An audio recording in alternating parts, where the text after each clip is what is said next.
El caso de Charles Dexter Ward.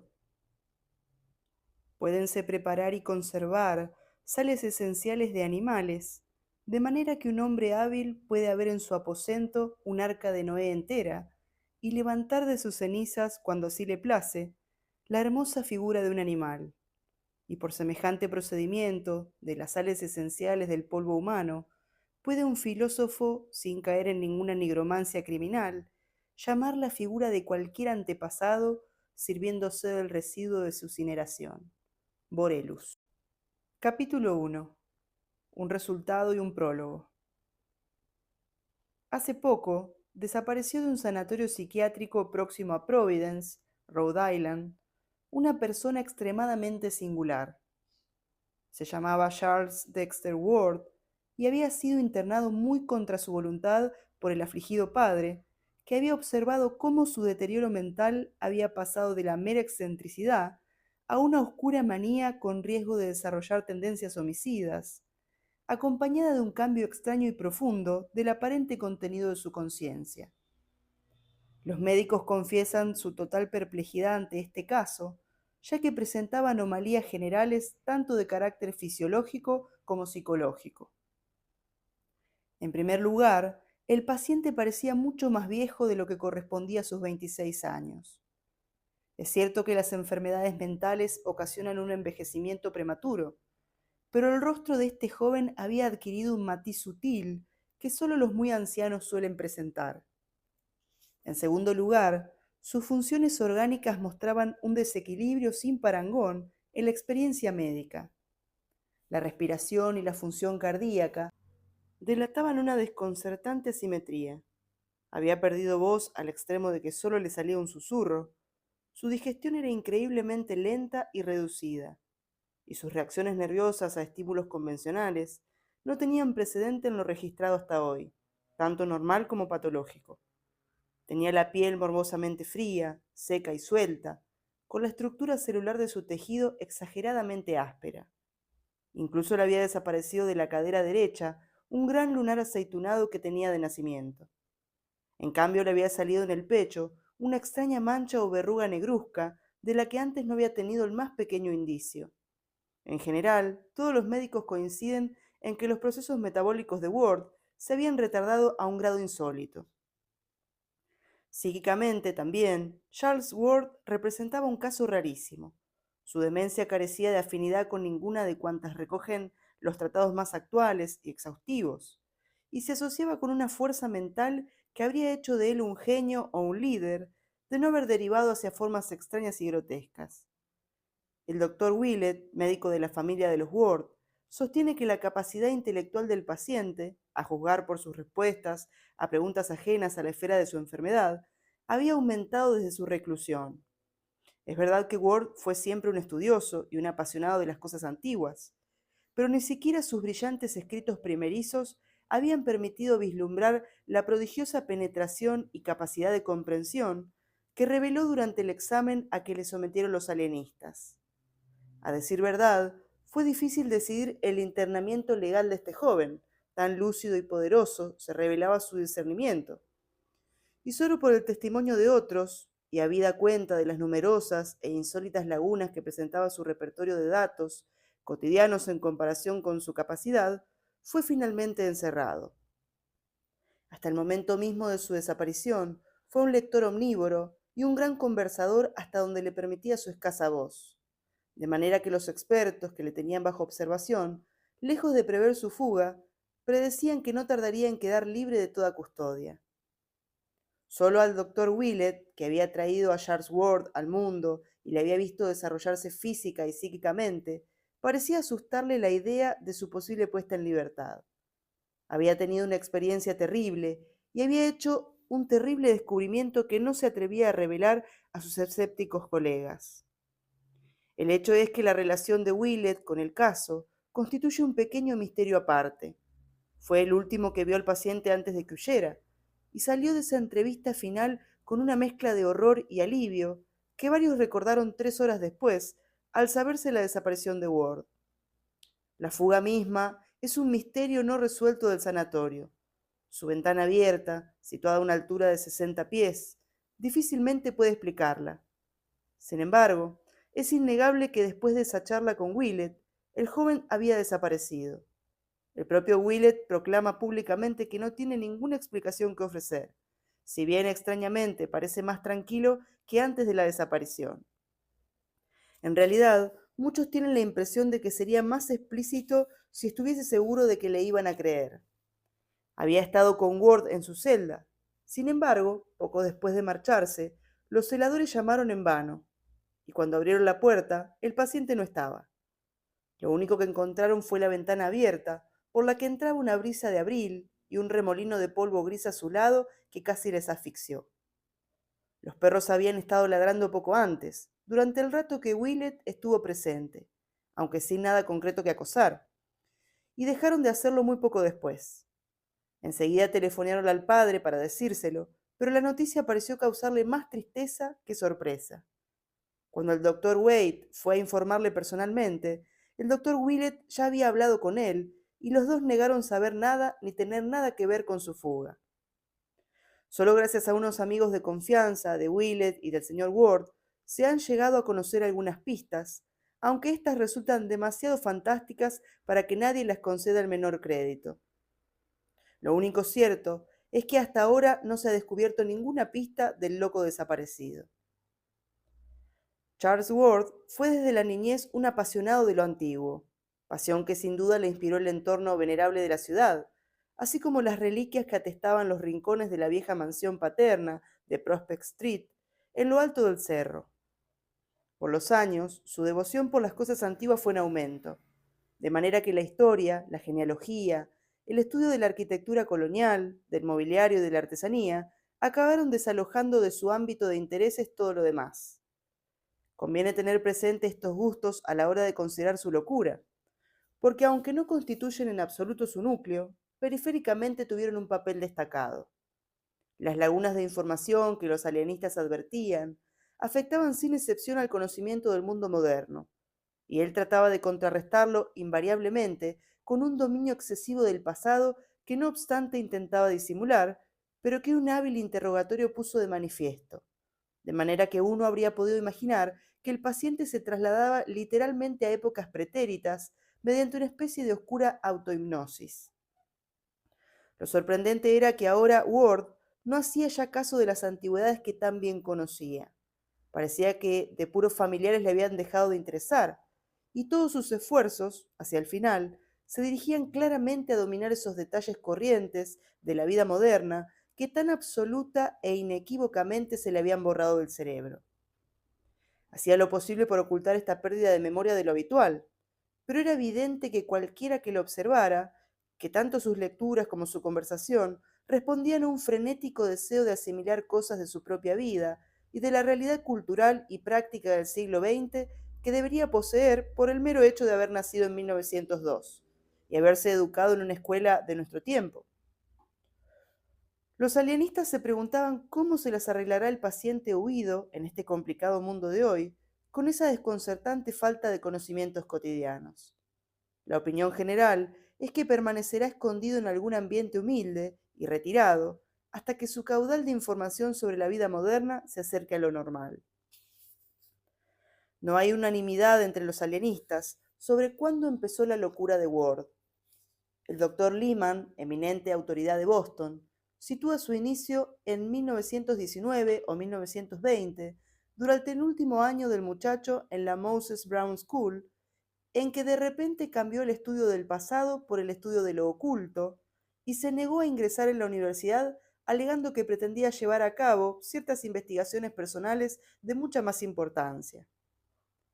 En apoyo de esta opinión estaba el cambio de hábitos de Ward en esa época, en especial su búsqueda continua en archivos y cementerios de la ciudad de un enterramiento realizado en 1771, la sepultura de un antepasado suyo llamado Joseph Corwen, de quien aseguraba que había encontrado algunos documentos tras el enmaderado de una viejísima casa de Olney Court, en Stamford Hills, en la que sabía que había vivido Corwen. Es innegable, hablando en general, que en el invierno de 1919 o 1920 se observó un gran cambio en Ward. De repente dejó de interesarse por el pasado y se lanzó a ahondar desesperadamente en materias ocultas dentro y fuera del país, con la sola variación de esta búsqueda extraña y persistente de la tumba de su antepasado. El doctor Willett, sin embargo, discrepa sustancialmente de esta opinión, basándose en su constante y atento seguimiento del paciente y en ciertas investigaciones y descubrimientos horribles que él mismo efectuó hacia el final. Investigaciones y descubrimientos que han dejado huella en él, tanto que le tiembla la voz cuando habla de ellos, y la mano cuando les refiere por escrito. Willett admite que el cambio de 1919-1920 pudo marcar el principio de un deterioro progresivo que culminó en el horrible y desgraciado enajenamiento de 1928. Pero opina, por lo que observó personalmente, que hay que hacer una distinción más sutil. Si bien reconoce que el muchacho fue siempre de temperamento inestable y demasiado propenso a la susceptibilidad y al entusiasmo en sus reacciones, se niega a admitir que esa temprana alteración marcara el efectivo tránsito de la lucidez a la locura. En cambio, da crédito a la pretensión del propio Ward de que había descubierto o redescubierto algo que probablemente iba a tener maravillosos y profundos efectos en el pensamiento humano. La verdadera locura, está convencido, le llegó con un cambio posterior, después de sacar a la luz el retrato de Corwen y los documentos antiguos de éste, después de visitar extraños lugares del extranjero y de entonar terribles invocaciones en insólitas y secretas circunstancias, después de serle significadas claramente ciertas respuestas a esas invocaciones y de escribir una carta frenética en un estado de angustia inexplicable, después de la oleada de vampirismo y de las ominosas habladurías de Pactuset, y después de que la memoria del paciente empezara a perder imágenes coetáneas, a la vez que se iba debilitando su voz, y su aspecto físico experimentara el cambio que tantos advirtieron después. Solo entonces, señala Willett con agudeza, afloran en Ward de manera innegable los rasgos de pesadilla, y el doctor asegura, con un estremecimiento, que hay pruebas sólidas que refuerzan la pretensión del muchacho de que había hecho un descubrimiento trascendental. En primer lugar, están los dos despiertos albañiles que presenciaron el hallazgo de los antiguos papeles de Joseph Corwen. En segundo lugar, el joven le había enseñado esos papeles, así como una página del diario de Corwen, y dichos documentos tenían todo el aspecto de auténticos. El nicho donde Ward afirmaba que los había encontrado es una realidad bien palpable. Además, Willett tuvo ocasión de hojearlos por última vez en un escenario difícilmente creíble, cuya existencia quizá no pueda probarse jamás. Por otra parte, estaban los enigmas y coincidencias de la carta de Orne y Hutchinson, el asunto de la caligrafía de Corwen y la información que los detectives recogieron sobre el doctor Allen. A esto hay que añadirle el terrible mensaje en minúscula medieval que le apareció a Willett en el bolsillo cuando volvió en sí tras la espantosa experiencia en la que perdió el conocimiento. Y lo más concluyente de todo, están los dos horrendos resultados obtenidos por el doctor con un determinado par de fórmulas durante sus pesquisas finales. Resultados que probaron prácticamente la autenticidad de los papeles y sus monstruosas implicaciones, a la vez que los sustrajeron para siempre al conocimiento humano. Hay que considerar la vida de Charles Ward anterior a su enfermedad tan del pasado como las antigüedades que él amaba intensamente. En el otoño de 1918, con una marcada inclinación por la instrucción militar propia de la época, había empezado su penúltimo curso en la Moses Brown School, situada muy cerca de su casa. El viejo edificio principal, construido en 1819, había cautivado siempre su juvenil debilidad por lo antiguo, y el amplio parque en el que se alzaba la academia atraía irresistiblemente su mirada hambrienta de paisaje. Hacía poca vida social, su tiempo lo pasaba en casa dando largos paseos, asistiendo a clase, haciendo instrucción, o recogiendo información arqueológica y genealógica en el ayuntamiento, en la Cámara Legislativa, en la Biblioteca Pública, el Ateneo, la Sociedad Histórica, las bibliotecas John Carter Brown y John Hay de la Universidad Brown, y en la recién inaugurada de Benefit Street. Aún lo podemos imaginar como era entonces, alto, delgado, rubio, con la mirada atenta, ligeramente cargado de espaldas, vestido con cierto descuido y dando una impresión general de torpeza inofensiva más que atractiva. Sus paseos eran siempre inmersiones en el pasado, en las que lograba recuperar, merced a la miríada de reliquias de esta ciudad vieja y cautivadora, una imagen viva y consistente de los pasados siglos. Su hogar era una gran mansión georgiana, en lo alto de un cerro, casi abrupto que se alza junto a la margen este del río, y por las ventanas de atrás de sus alas laberínticas podía dominar, desde una altura de vértigo, y por encima de las apiñadas torres, cúpulas, tejados y cimas de rascacielos de la ciudad, los montes púrpura del otro lado. Aquí había nacido. Por el hermoso pórtico de la fachada de ladrillo lo había sacado al principio su niñera en cochecito. Pasaban ante una casita blanca aislada, construida hacía 200 años, que la ciudad hacía tiempo había absorbido, y seguían hacia los majestuosos edificios de la universidad, por una calle suntuosa cuyas antiguas residencias y casas de madera, de porche estrecho y pesadas columnas dóricas, soñaban, sólidas y opulentas, en el centro de patios y jardines generosos. Lo había paseado en cochecito también por la soñolienta Condon Street, un nivel más abajo del empinado cerro, con los edificios del este sobre las altas terrazas. Las casas aquí, pequeñas y de madera, tenían más años por término medio, porque la ciudad había ido escalando el cerro a medida que había ido creciendo, y en estos paseos había absorbido algo del color de un pintoresco pueblo colonial. La niñera, entonces, solía sentarse en los bancos de Prospect Terrace a charlar con los guardias municipales, y uno de los primeros recuerdos del niño era el mar brumoso e inmenso de tejados y cúpulas, campanarios y montes lejanos, que vio desde la barandilla de ese gran muro. A poniente, un atardecer de invierno, completamente violeta y místico, contra un ocaso apocalíptico y febril de rojos y oros y púrpuras y verdes singulares. La enorme cúpula de mármol del Parlamento de la Colonia alzaba su imponente silueta, con la estatua de su remate fantásticamente nimbada por el desgarrón de uno de los pequeños estratos que estriaban el cielo inflamado. Cuando tuvo unos años, empezó sus famosos paseos, al principio tirando con impaciencia de la niñera, y más tarde solo sumido en soñadora meditación. Fue descendiendo cada vez más por este cerro casi perpendicular, llegando a niveles más viejos y singulares del casco viejo de la ciudad. Bajaba precavidamente por la empinada cuesta de Jenks Street, con su fachada formando talud y sus aguilones coloniales, hasta la sombría esquina de Benefit Street, donde veía alzarse delante un antiguo edificio de madera, con un par de entradas flanqueadas por pilastras jónicas, y tenía a su lado un tejado a la holandesa con un pequeño y primitivo corral, que aún subsistía, y la casona del juez Darcy, con vestigios de su perdida grandeza georgiana. El lugar se estaba convirtiendo en un barrio sórdido, pero los olmos inmensos le prestaban una sombra reparadora, y el niño solía vagar hacia el sur, pasadas las largas hileras de casas prerrevolucionarias, con sus enormes chimeneas centrales y sus portales clásicos. En el lado oeste se alzaban sobre un basamento que salvaba una escalera de piedra con 2 tramos y barandilla.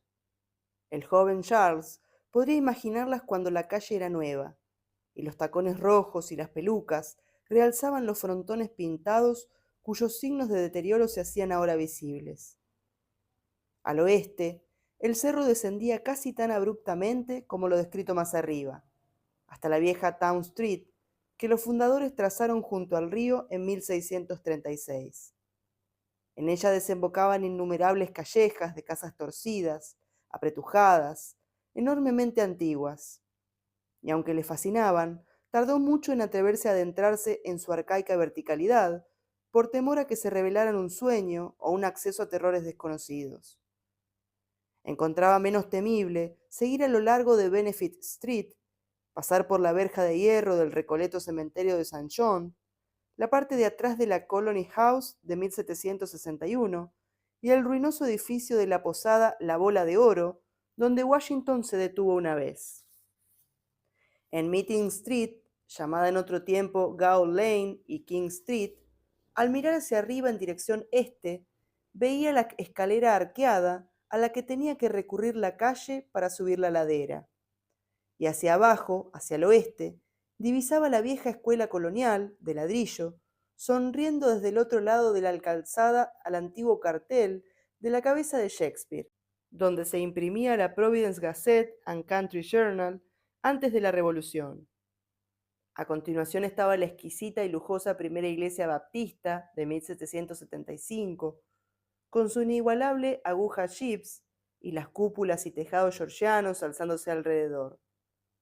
Desde aquí y hacia el sur, el barrio mejoraba, floreciendo finalmente en un grupo de antiguas mansiones.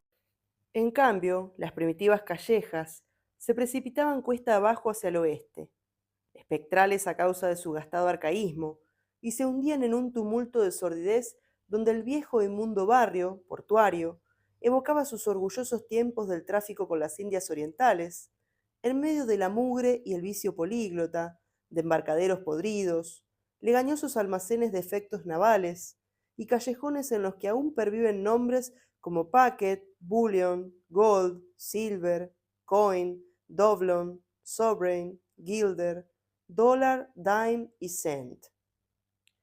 A veces el joven Ward, cuando creció y se volvió más atrevido, se arriesgaba a internarse en este remolino de casas ruinosas, dinteles rotos, peldaños levantados, balaustradas torcidas, rostros cetrinos y olores inmundos.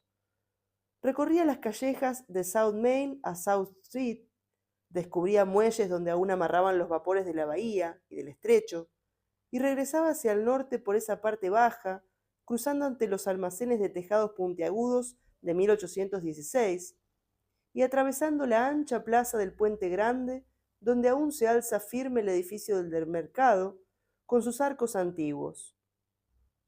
En esa plaza se detenía a saciarse con la belleza desconcertante de la vieja ciudad que se levanta, sobre la escarpa oriental, ornada de torres georgianas y coronada con la enorme cúpula de la nueva iglesia de la ciencia cristiana, igual que corona Londres la de San Pablo. Lo que más le gustaba era llegar a este punto caída ya la tarde, momento en el que el sol, oblicuo, dora el mercado y la cascada de tejados antiguos, y llena de magia los muelles soñolientos donde en otro tiempo amarraban los barcos de Providence, que hacía la ruta de la India. Tras un rato de contemplación, casi se sentía transportado de amor poético por la escena. Seguidamente, mientras oscurecía, escalaba la pendiente camino de casa, pasaba la vieja y blanca iglesia, y subía por las callejas estrechas y empinadas, donde empezaban a asomar resplandores amarillentos en las ventanas de cristales pequeños, y por los montantes de las puertas en lo alto de la escalera, de dos tramos con curiosas barandillas de forja. Otras veces, en años posteriores, buscaba grandes contrastes.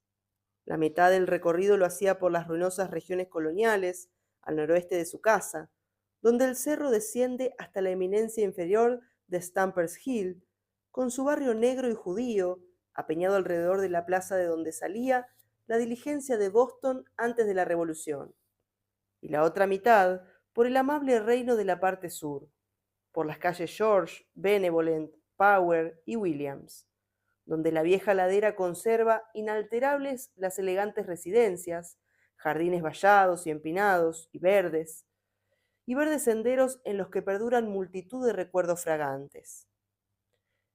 Estos vagabundeos, sumados al absorbente estudio con que se alternaban, explican en buena medida los dilatados conocimientos sobre cuestiones antiguas que finalmente desalojaron de su cerebro el mundo moderno e ilustran el humus espiritual en el que cayeron, en ese aciago invierno de 1919-1920, las semillas que tan extraño y terrible fruto produjeron. El doctor Willett está convencido de que hasta ese invierno desdichado del primer cambio, la afición de Charles Ward por lo antiguo estuvo exenta de toda connotación morbosa. Los cementerios no tenían para él otro atractivo que el de la singularidad y el valor histórico. En cuanto a su carácter, era lo más opuesto a la violencia y al desabrimiento. Después, de manera solapada, pareció desarrollar una rara patología a consecuencia de uno de sus éxitos genealógicos del año anterior, el descubrimiento entre sus antepasados maternos de cierto personaje asombrosamente longevo llamado Joseph Corwen, que había llegado de Salem en marzo de 1692 y en torno al cual giraba una serie de historias de los más singulares e inquietantes. Wellcome Potter, tatarabuelo de Ward, se había casado en 1785 con una tal Anne Tillinghast, hija de Mrs. Eliza, hija del capitán James Tillinghast, de cuyos padres de la familia no habían conservado dato alguno. A finales de 1918, examinando unas actas de los archivos originales de la ciudad, el joven genealogista topó con el registro de un cambio legal de nombre, en virtud del cual, en 1772, una tal Mrs. Eliza Corwen, viuda de Joseph Corwen, recobraba, junto a su hija Anne, de 7 años de edad, su apellido de soltera, Tillinghast, aduciendo que el nombre de su marido se ha convertido en pública vergüenza a causa de lo que ha salido a la luz después de su fallecimiento, y confirma un antiguo rumor al que su fiel esposa no había dado crédito hasta que se ha quedado probado de manera irrefutable. Esta anotación apareció al separar casualmente dos hojas que habían sido cuidadosamente pegadas y tratadas como si fuesen una sola, mediante una laboriosa corrección de la numeración de las páginas. Enseguida se dio cuenta Charles Ward de que efectivamente acababa de descubrir a un antepasado suyo hasta ahora desconocido. El descubrimiento le emocionó doblemente, porque ya había oído algo y leído alguna referencia sobre este personaje, del que había muy poca documentación accesible, aparte de la que pasa a ser dominio público transcurrido mucho tiempo. De manera que parecía como si alguien se hubiese ocupado de borrar su memoria. Lo aparecido, además, era tan singular e intrigante que no podía dejar de pensar con curiosidad qué era lo que los archiveros de la época colonial habían tenido tanto empeño en ocultar y olvidar, ni de sospechar que dicha supresión obedecía a motivos de bastante peso. Hasta ahora, Ward se había contentado con dejar volar su fantasía sobre el viejo Joseph Corwen, pero tras descubrir su propio parentesco con este personaje silenciado, empezó a recopilar y ordenar cuanto encontraba sobre él. En esta búsqueda ansiosa, finalmente, su éxito fue mucho mayor de lo que le habían hecho concebir sus mayores expectativas, porque las cartas, los diarios y los mazos de memorias inéditas que fue sacando de guardillas y otros rincones telarañosos de Providence, cuyos autores no se habían molestado en destruir, le proporcionaron multitud de pasajes esclarecedores. Una importante información incidental le llegó de Nueva York, del Museo de Francis Tavern, en el que se guardaba alguna correspondencia de la época colonial. Lo realmente decisivo, sin embargo, y que en opinión del doctor Willett fue el origen del desmoronamiento de Ward, fue el material encontrado en agosto de 1919 detrás del enmaderado de la casa de Olney Court. Eso fue, sin ninguna duda, lo que abrió las negras perspectivas cuyo final se reveló más profundo que el abismo.